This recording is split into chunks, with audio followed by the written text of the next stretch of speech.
The game of golf brings a great deal of happiness and enjoyment into a man's life. It also brings a little sadness and sorrow. I think as we look to the game of golf, we should look to it as a means of relaxation, a means of enjoyment, a way of releasing the tension from the office or whatever profession that you're involved with. I often say that if your game of golf is giving you an ulcer or a headache, you might as well turn professional. It's a great challenge, a continual challenge that never stops being a challenge. You may play 17 holes and not hit a golf shot, but on the 18th hole, the last shot you hit is perfect. And you dream of hitting every shot perfect from that time on, and you strive for that perfection. You may not attain it, but what we hope to do in this program is to give you some basic fundamentals, characteristics, and principles that will help you to attain that perfection. The first and most important basic fundamental in the game of golf is the grip, because it's the only contact the body has with the golf club and the golf ball. There are 3 grips that are employed in the game of golf today, and I will try to go through each one of them for you so that you gain an understanding of each one and how it should function. The first and most important grip is the Varden overlapping grip, where the club is placed diagonally across the palm and fingers of the left hand in this manner. It is a combination palm and finger grip. It's important that you hold the club firm with the last 3 fingers of the left hand, for if you do not, at the top of the swing, the weight of the club head will force those fingers open. You'll have to re-grip the club, and then you've lost all the power in the backswing and the cocking of the wrists.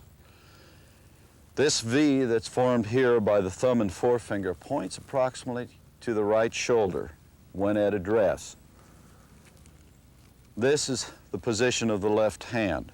The right hand is placed on with the little finger overlapping the forefinger of the left hand. The club is gripped in the fingers of the right hand. You close up. The crease that is here in the palm of the right hand covers the left thumb like that, fits the hands together. It's important that you hold the club firmly with these 3 fingers of the right hand and the thumb, because this is the basis of the golf swing and the control of the club. It's important also that the V that's formed by the thumb and forefinger points also approximately to the right shoulder. If I take my right hand off, you see that this thumb is placed on the right side of the shaft, whereas when I put my thumb on my right hand on, it's placed on the left side of the shaft. That gives you a good balanced grip, and this is essential in striking the golf ball properly.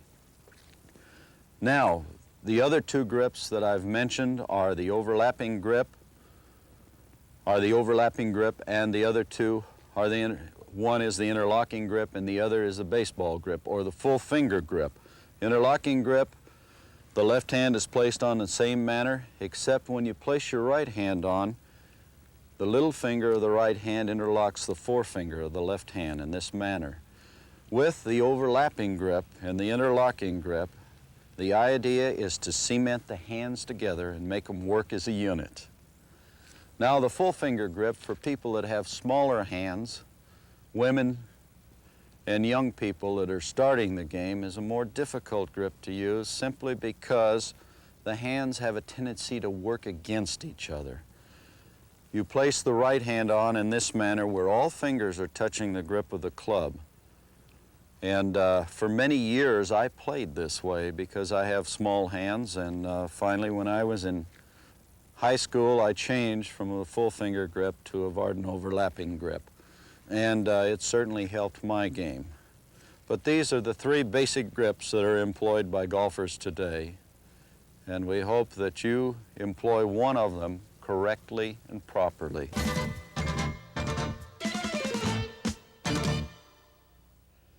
As with the grip, the stance, there are 3 basic stances. One is a square stance, where both toes are placed on an imaginary line, and I have a club here to represent that. That is a square stance. The square stance would be used in playing your middle iron shots or trying to hit the ball straight. Another stance would be an open stance where the left foot is withdrawn several inches from that imaginary line, or in this instance, the golf club. This is what is called an open stance, a stance that should be used for short irons where you're trying to get the ball up in the air or where you're trying to slice the ball. The third stance is a very strong stance where the left toe touches the club and the right toe is withdrawn several inches. This is a closed stance or a power stance where you're trying to hook the ball or where you're using a long iron or fairway wood or a driver. And these are the three basic stances that are employed for each golf shot. Dan, could you take this club from me? I'm going to keep this one to go through this next segment here. The next fundamental is how we position the ball with our feet with the different clubs. With the irons, the ball is placed 2 to 3 inches in back of the left heel forward in the stance. In a slightly open stance, and what we're striving to do is to catch the ball first and the ground afterwards. In other words, hitting slightly down on the ball. Now, as we move to the woods, I will use a fairway wood, and because of the length of the club, the ball is played a little further forward in the stance, about even with the instep of the left foot.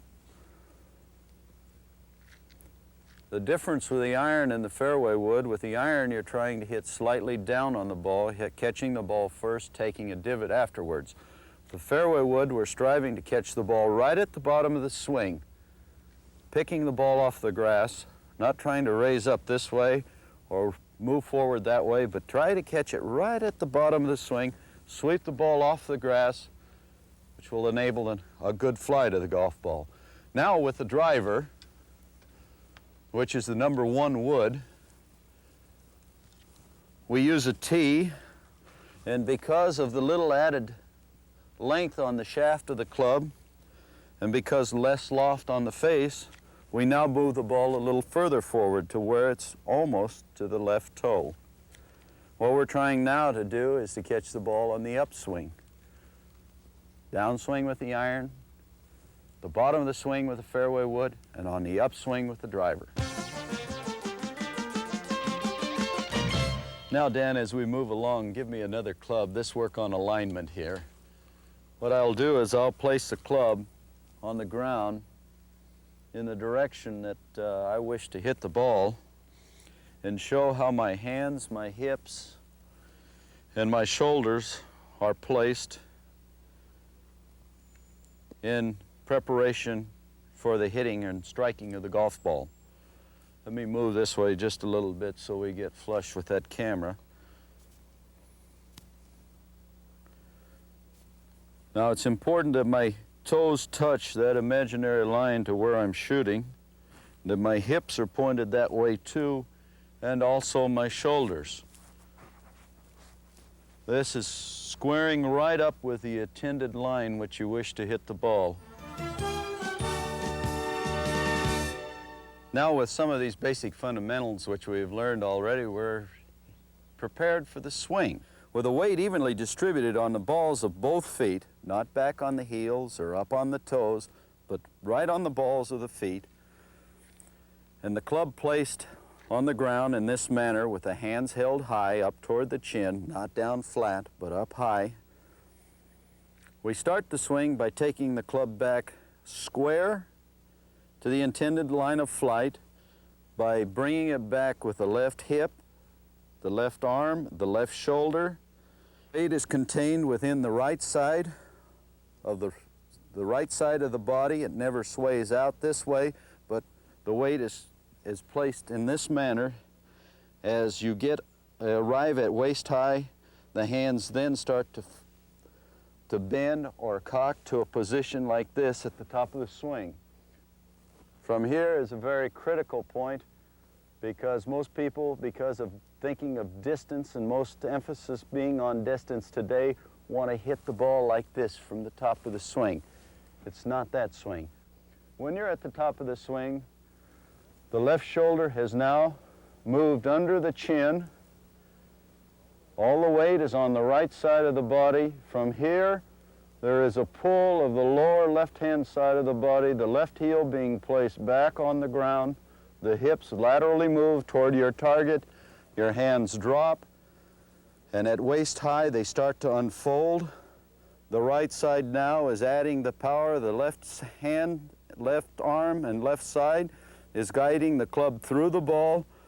The weight is forced off the right side onto the left side, and the club moves square towards your intended line or target, and you carry the swing on through to a very high finish. And I move my right foot a little bit this way. Now let's use that in a full swing.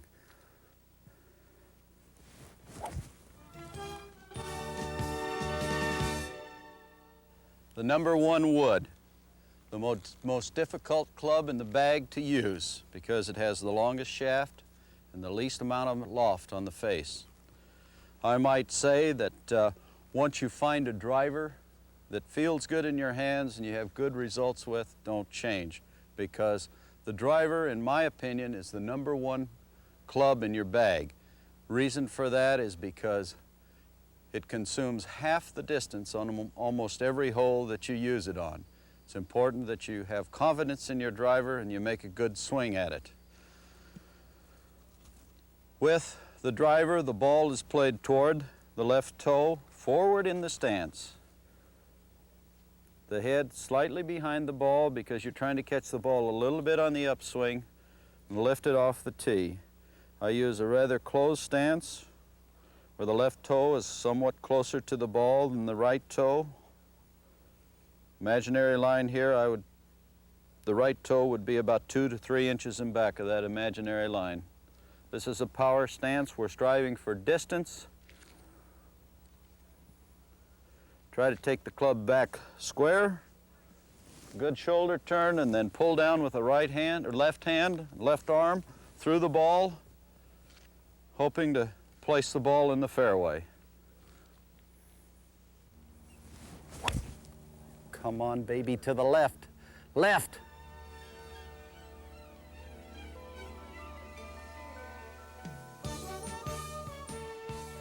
Let's look at that again in slow motion. Pay particular attention to the hands at the top of the swing.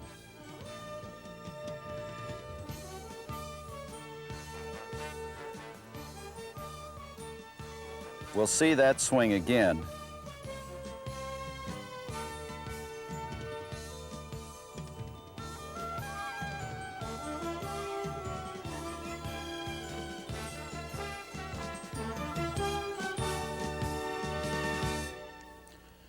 Now we'll demonstrate a fairway wood shot. We have a very interesting shot here into this green. The green is situated between those 2 group of trees down there, and it's going to require a very delicate shot to go into there. As we stated earlier in the basic fundamentals, with a fairway wood, we play the ball about even with the instep of the left foot. The weight is evenly distributed, and I'm going to use a slightly closed stance, which should create a small hook. And I'm going to try to aim the ball to the right side of the green at the 1 tree there and sort of draw it into the opening in the green. I'm going to try to catch the ball right at the bottom of the swing, allowing the loft of the club to lift the ball in the air. Come left.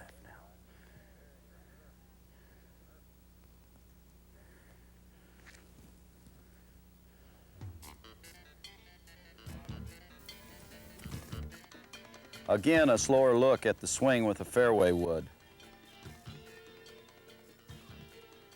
Remember, you sweep the ball off of the ground at the bottom of the swing. That's right at the hole. Watch this one. Watch this one.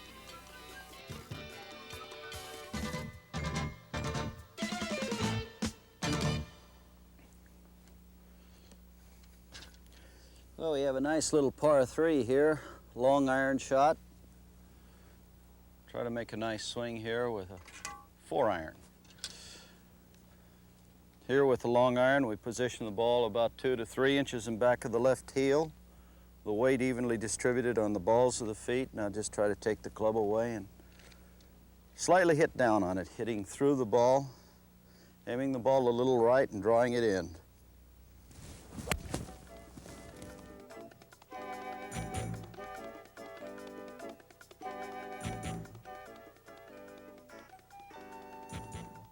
Here's another view of the swing with a long iron.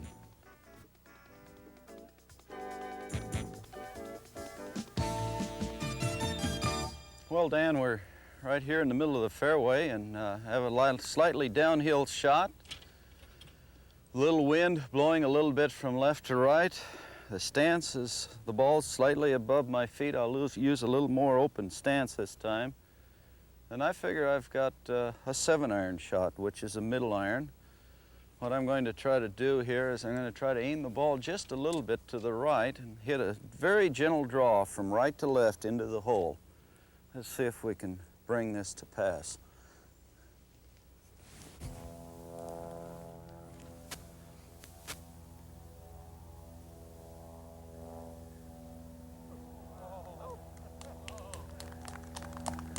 Here's a repeat.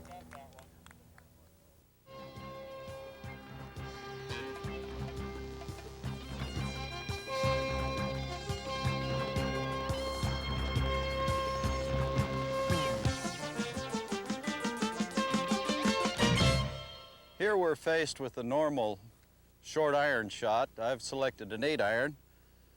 The ball is positioned 2 to 3 inches in back of the left heel in a very normal way. Nothing unusual about this shot other than just trying to use a smooth, unhurried stroke.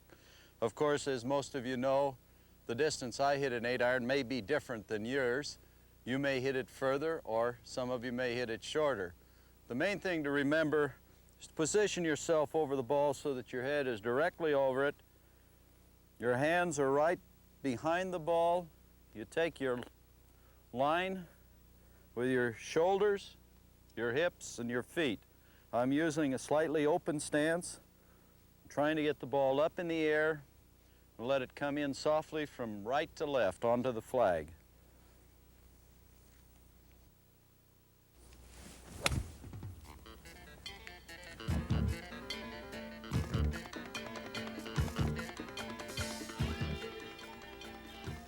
We'll slow that swing down with the short iron.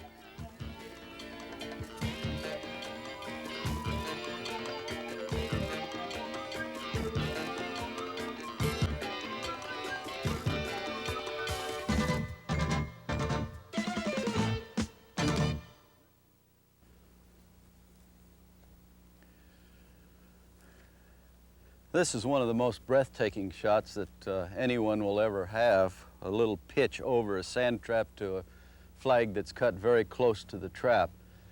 A very trouble and difficult shot. Certain fundamentals must be employed to have success with this shot. In other words, we have a slight uphill lie here, so I'll play the ball forward, very much forward in my stance in that the ball is almost to my left toe. Now I'll fan the club open and leave all of my weight back on my right side because I'm going to be swinging up and trying to get the ball high up in the air so that when it comes down on the green it stops relatively fast.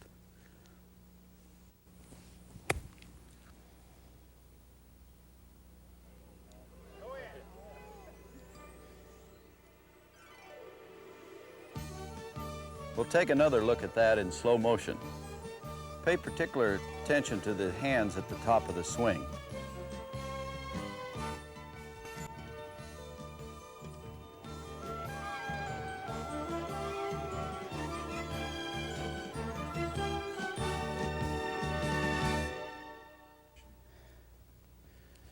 Many times during the course of a round, we experience a very frightening shot, and that's being in a bunker and having quite a long shot to the green. I have selected a long iron here, and what I'm trying to do with this particular shot is I'm positioning the ball forward in the stance about normally, using the normal position about 2 inches behind the left heel. And the idea on this shot is to make sure you keep the left hand and left side moving through the shot. And by doing that, I should pick the ball clean or take very little sand and hit a reasonably good shot. Let's see if I can perform it. Dig in with your feet. Make sure you got a good solid base. Stay over the ball and stay still and keep the left arm and left hand moving.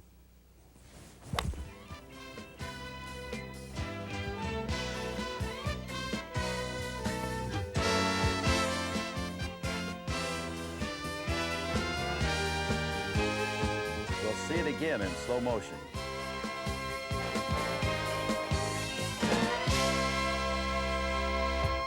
We have one of the most difficult shots to play in the game, a side hill lie where the ball is positioned below your feet.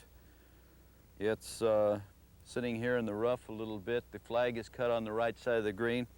What happens here is because the ball is below your feet, you have a tendency to either hit the ball straight or hit it with a little bit of a fade. So in order to counteract that a little bit, and to make sure that you maintain your balance, there's certain fundamentals which you have to use. Number one is we flex our knees a little more. Normally the knees would be like this. We're going to bend them a little more, and we're going to try to get the weight on the back part of the feet. Simply because as you swing the club, if you do not have them on the back part of the feet, you have a tendency to fall forward up on your toes. So by bending the knees, keeping the weight back on the back part of the feet, we'll hit a couple little shots here for you.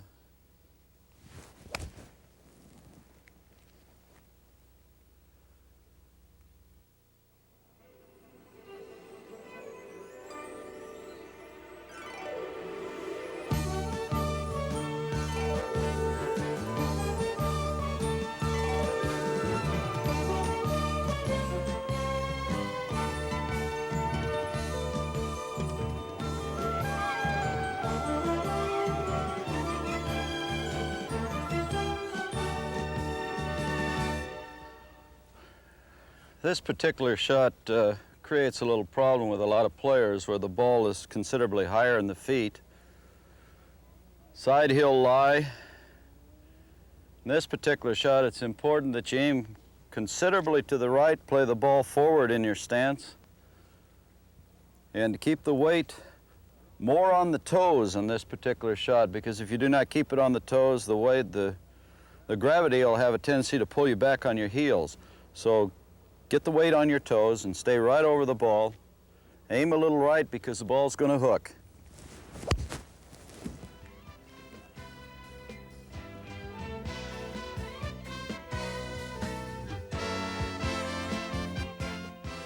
Here it is again in slow motion.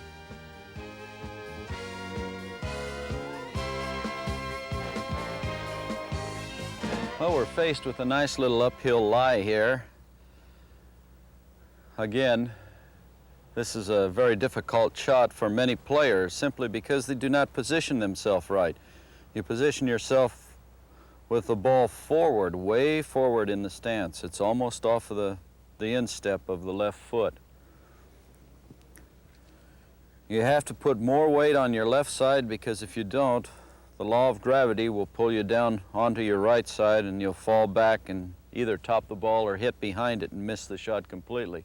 So get your weight up on your left side. Aim just a little bit to the right because you have a tendency to pull this shot, just a little. And then just try to maintain your balance and make a smooth swing.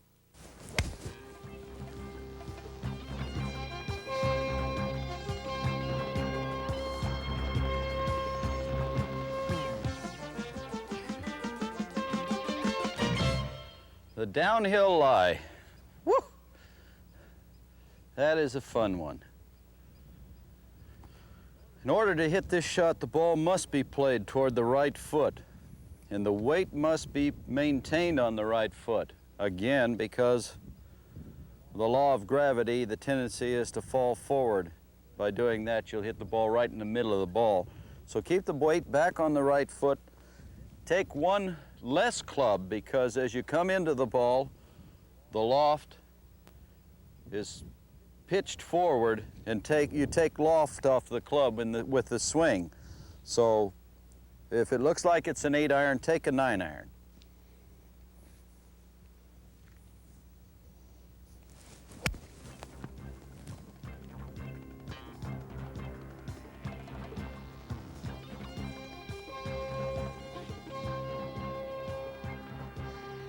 Here's a repeat in slow motion.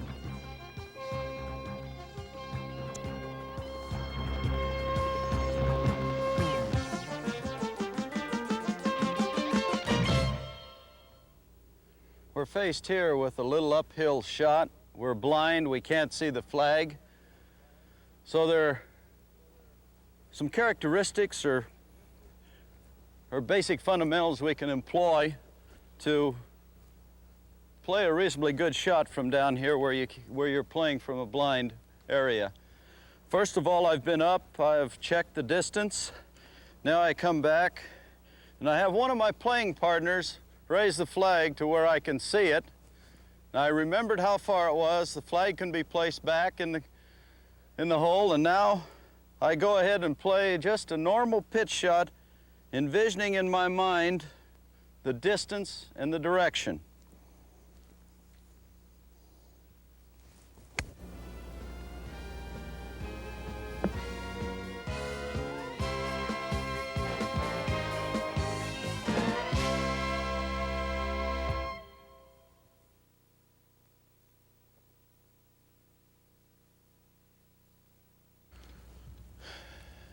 Well, Dan, we sort of got ourselves behind a tree here. Looks like it's going to have to be a little hook.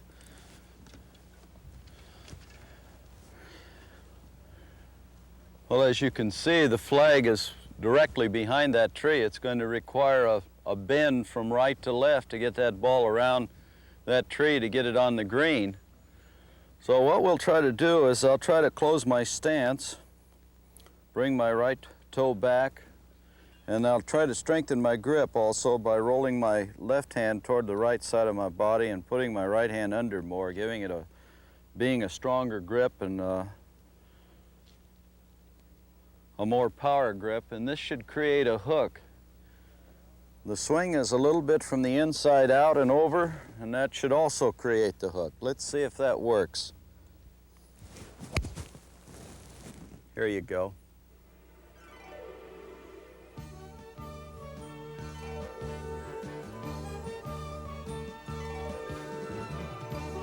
We'll see that swing again at slow speed.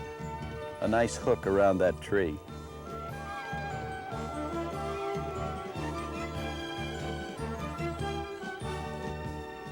Well, we're faced here with one of the typical trouble shots that we have in the course of a round of golf, out in the rough, behind some trees. Just how do we execute that shot? Well, I have selected a middle iron here, a 6-iron on this particular shot. As I have played several 6-iron shots before and showed you the position that you should use in using a middle iron, the ball being placed 2 to 3 inches back of the left heel, we now, because we need the elevation to get it up over the tree, we move the ball further forward. We move it up to where it's almost off the toe of the left foot. And we open the blade slightly. The weight is distributed more toward the toes on this particular shot because we're trying to stay behind and under the ball and get the ball up in the air. We add a little more loft because of opening the face of the club. So therefore, it's important that you take maybe one more club than the shot would normally require. Now the idea is to stay behind it and under it. We'll try this shot here.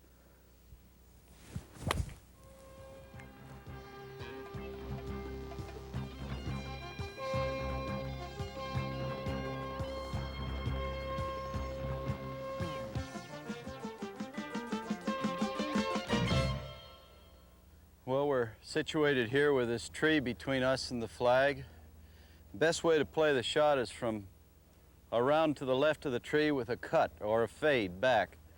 What I'll do is I'll employ some of Trevino's characteristics here by placing myself with a wide open stance like this, the ball forward. What I'll do is I'll roll my left hand to a weak place on the club, rolling it from here over to here, bring my right hand up on top, a weak grip, take the club a little on the outside across, and it should create a nice fade. It'll wind up there on the green somewhere near the flag.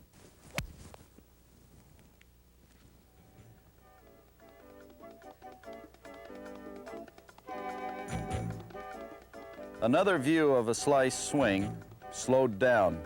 Remember, open the stance and take the club on the outside.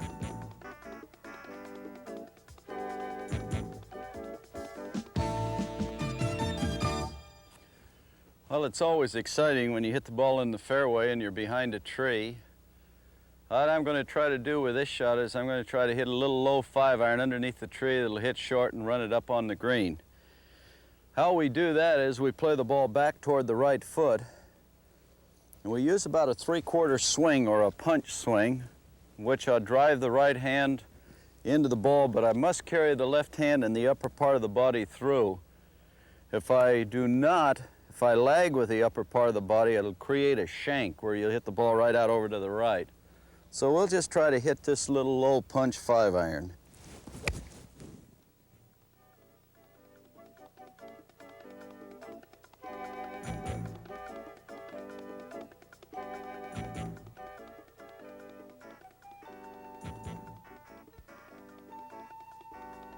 We'll see it again in slow motion.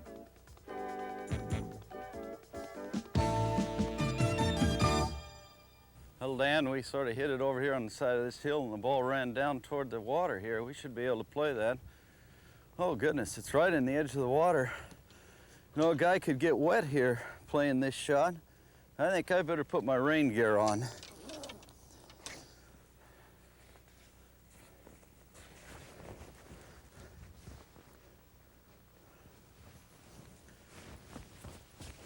You think we can hit that, Dan? Well, here we are.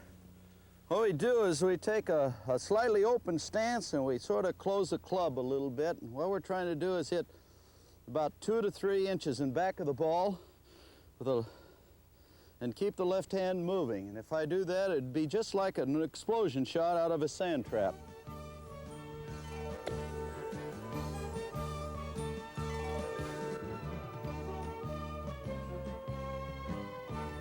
Here it is again in slow motion.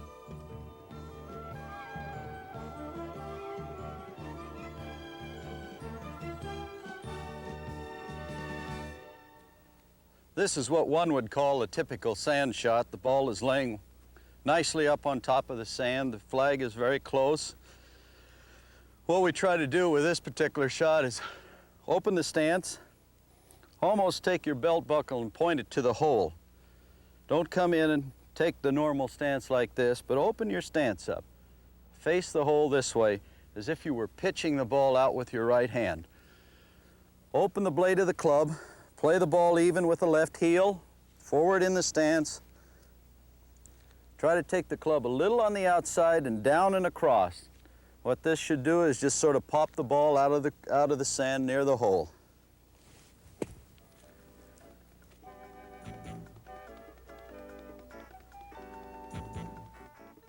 In slow motion, you can really see the normal sand shot principles.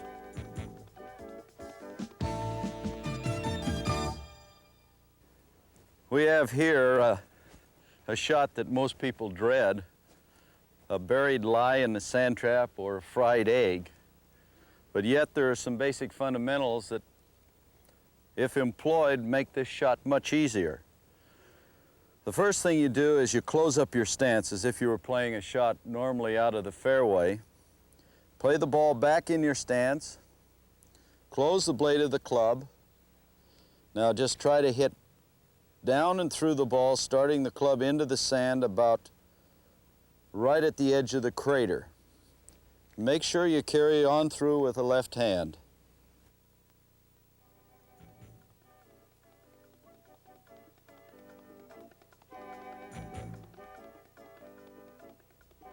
This shot, of course, is going to run. There's no way you can stop it, so you just hit it short and let it run up to the flag.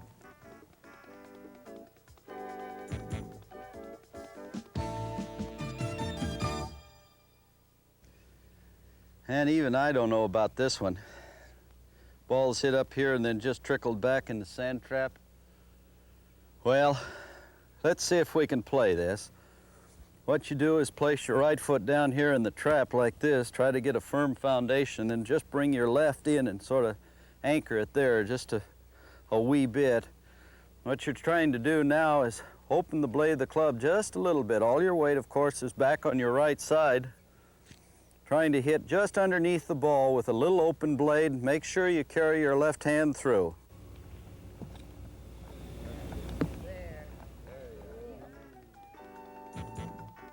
Let's slow that one down.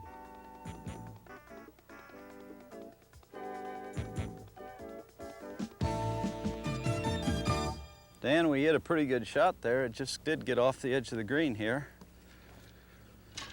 You know, chipping is so important, and it's so important that the individual take the right club. The closer you are to the green, the less loft you use. The further you move from the green, the more loft you use. I'm going to select an 8-iron here. What I'm going to try to do is I use a very narrow stance. I play the ball back in my stance toward my right foot. I keep my hands ahead of the ball. My head is directly over the ball. What I'm trying to do is just to chip the ball, carry it over the fringe of the grass on the green, and then let it roll as if it were a putt. Let's see if we can make that work here.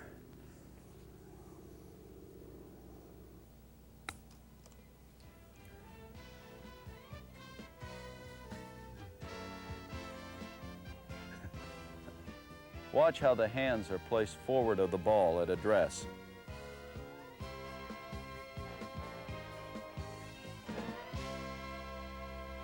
Well, we're a little closer to the green here. We're going to use a 5-iron. Still using the same principles that we used with the 8-iron when we were a little further away. Again, the ball is played toward the right foot. The hands are forward. Eyes and head directly over the ball. The blade of the club appears like it's hooded, but it's square to the intended line which I wish to hit the ball. Now I'm just going to use a little short, smooth and hurried stroke, hitting the ball first and letting the overspin carry the ball right to the green after it hits upon the edge of the green here.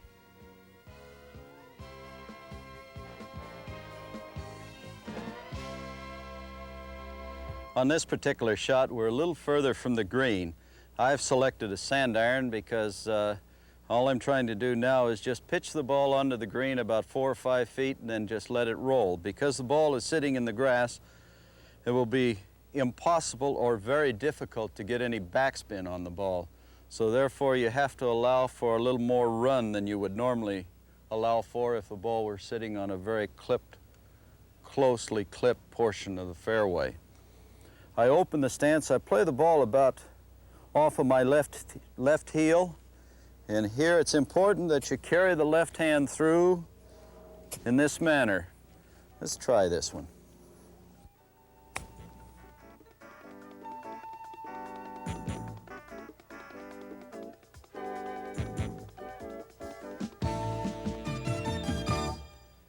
Well, we now have moved into an area which I have had some success with down through the years, and that's on the putting green. Many people have questions about what type putter they should use. Well, my firm belief is that if it looks good to you, if it feels good in your hand and you're having good success with it, go ahead and use it. It makes no difference whether it's a blade putter such as this one, center shafted putter such as this one, or a mallet putter such as this one. This is the one that I use. I prefer it. I find that it's a little easier for me to line up the ball, and it's a little easier for me to make a stroke. The important thing with a putter is the shaft. The shaft should be a firm, stiff shaft and not a shaft that lags a little bit when you're stroking the ball, because when you get there with your hands, you want the putter head to be there too. Many people, as they travel around playing different golf courses, they come in contact with many different type grasses. Bermuda, bent grass, ryegrass. The rye is probably the easiest grass to putt on, and it's a winter grass, a grass that they overseed the greens with. There's not much grain in it, and the ball holds its line much more readily than, say, a Bermuda grass where there's a heavy grain. It's important that you know which way the grass grows so that when you're going against that grain or that nap, you have to hit the ball a little firmer, a little harder, because the ball's going to slow down quicker. And then just by the direct opposite, when you're going with it, the ball will roll very fast. The grass that is most popular on golf courses throughout the world is a bent grass, and it has very little grain if it's cut down. And therefore, on those particular greens, it's very important that you are aware of the contours and the slopes of the greens. What we will try to give to you today are some of the fundamentals in putting that will maybe help you to become a better putter. As in the golf swing, the most important fundamental is the grip. And there are several different grips that are used by people that putt today.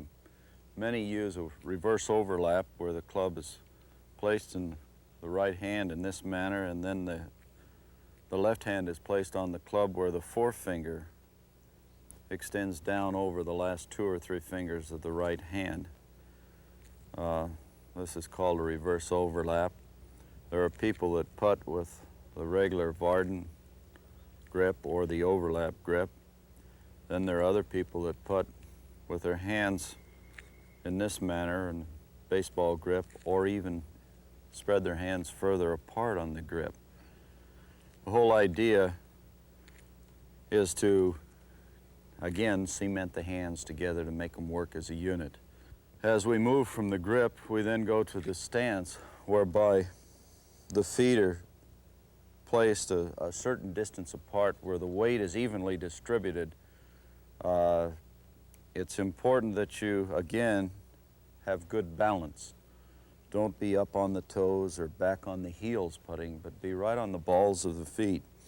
The stance is a very individual thing. You can use an open stance, you can use a closed stance, you can place your feet closer together, you can put them wider, just whatever fits you and your likes and dislikes. I putt with my feet approximately the same width as my shoulders, and I try to position the ball about 3 to 4 inches in back of the left heel. In other words, in this manner, with the hands directly over the ball, the head and the eyes directly over the ball, and I try to line up my feet, my hips, and my shoulders to the intended line which I wish to putt the ball. As many of us miss a green now and then just by 3 or 4 feet, we find that we're just off the surface of the green. And when you're off the surface of the green, if the grass is smooth, the most easiest club to use is the putter. I once heard Gene Sarazen say that we should putt as many putts off the edge of the green as possible, simply because you know that you're going to make contact with a putter. So therefore, all you have to do is worry about how far you're going to hit it. If you use a club with a loft, you have to think about 2 things: how far you're going to hit it and whether you're going to hit it. Here I'm about 20 feet from the hole, and I'm just off the green. You can see that the apron is cut very low. It's almost like the green, only it's maybe a 1/4 of an inch higher. The grass is a 1/4 of an inch higher than the green. When I settle in over this putt, I like to take a couple little practice swings to loosen up the tension. And I take my line, and you'll see in the distance that the flag is in the hole. As you're off the green, you putt at the flag, particularly some of these fiberglass flags where the ball, if it's going a little fast, will hit them. The flag gives a little bit, and the ball usually drops in the hole or just stays right around the hole. I would recommend that you putt at the flag anytime you're off the green.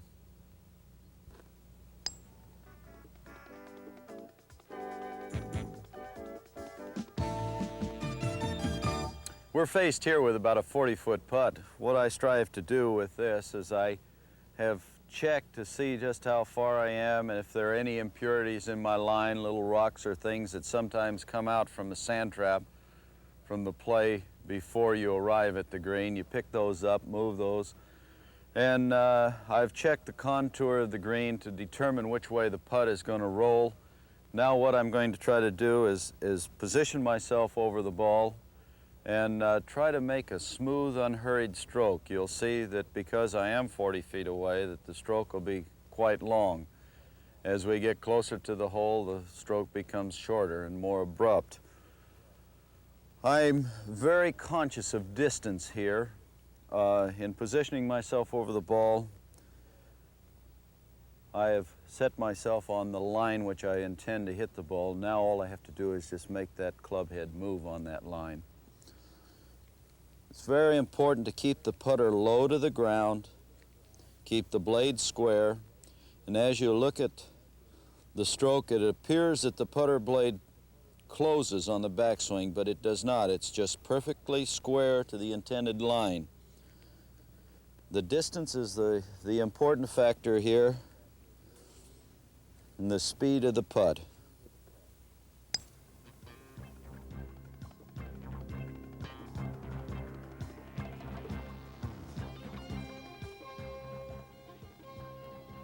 Watch the putting stroke in slow motion.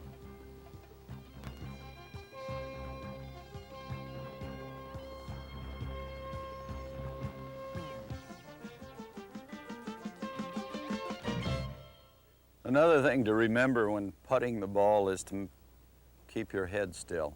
So many of us have the tendency to want to see where the ball is going. Make sure you keep your head right over the ball until after you've struck the ball.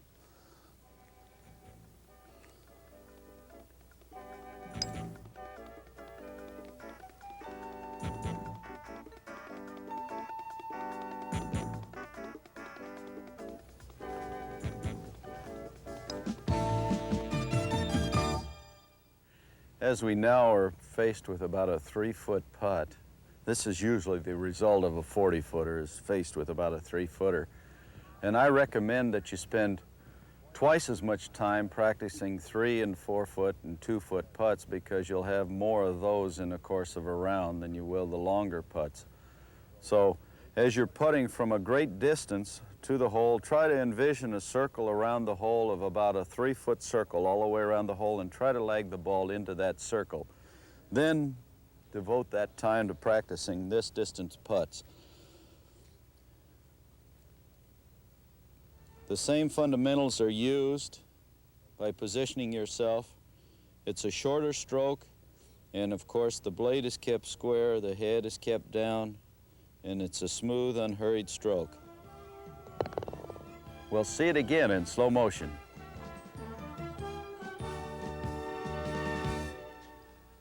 As we now have completed the show, we've showed you a variety of shots, taught you the basic fundamentals of the game. Hope that they make sense to you, that your game improves. If it doesn't, we would recommend very highly that you see your local PGA professional.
Hello, I'm Dawn Morris, President of Morris Video. And I'm George Morris. Thank you for watching our program. We hope you found it helpful and fun to watch. If you'd like to broaden your horizons, here are some of our other programs to help you help yourself. Thank you.